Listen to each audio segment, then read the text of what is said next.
Hurricane Beryl slammed into the Texas coast today. It made landfall at 4 a.m. local time as a Category 1 hurricane with sustained winds at 90 miles per hour.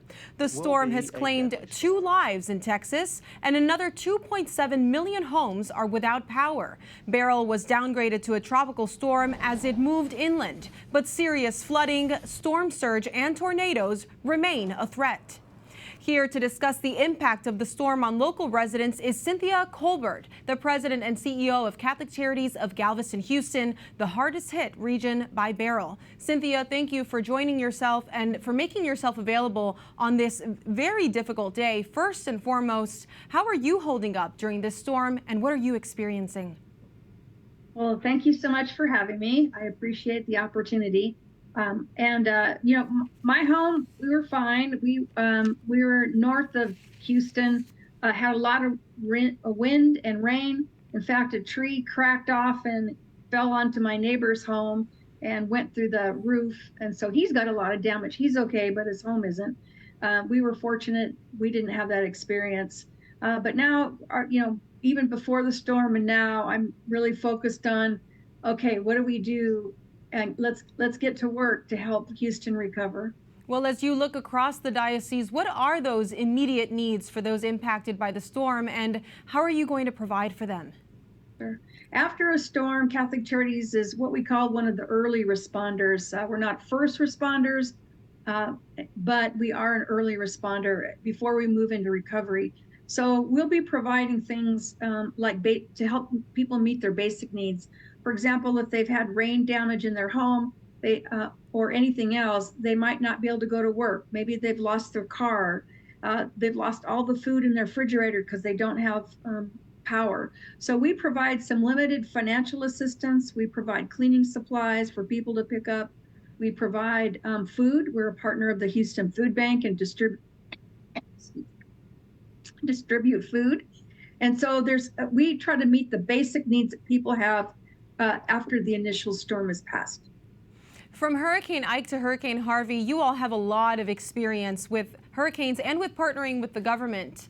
The greater Gulf area truly has faced a constant barrage of storms over the past 15 years. How big of a hardship has that been on the people of Houston and on the work that you do? Well, I personally have helped this agency in our community for the past 12 years. And I say it's not if, it's when. So if it's not a hurricane, it very well could be a tropical storm that looms over us and causes flooding. The most recent derecho caused a lot of wind damage. So I will tell you what I know about Houston and our region and our Catholic Church. We are a resilient group. We know how to get together to help the community recover. What you'll see is Knights of Columbus, the St. Vincent de Paul, other Catholic parishes with ministries will all kind of pitch in and do what we can to help the community recover. The longer term is those who have very low resources, maybe were uninsured or underinsured, and if they have damage to their home, they're going to need repairs. So we'll be calling on the community to help with repairs the longer term. And we provide case management that help people get back on their feet to pretty much how life was before the storm. But what I know about Houston, we are resilient, we're collaborative, we lean on our faith. We know that God has a plan and he has us in the palm of his hands. And so with faith and grit and hard work, we're going to get back to where we were pre-hurricane.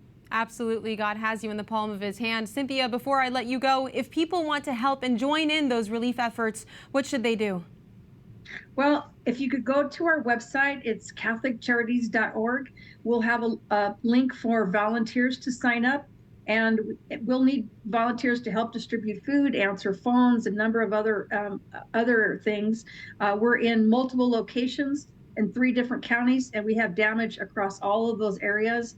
So volunteers will be a big part of how we help the community recover. And then if you want to donate, it's going to take more than the resources I currently have.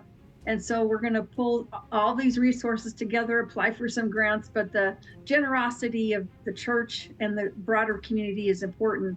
So you can also donate to help in these relief efforts. We'll be praying for those efforts. Cynthia Colbert, Catholic Charities of Galveston, Houston, thank you so much. Thank you.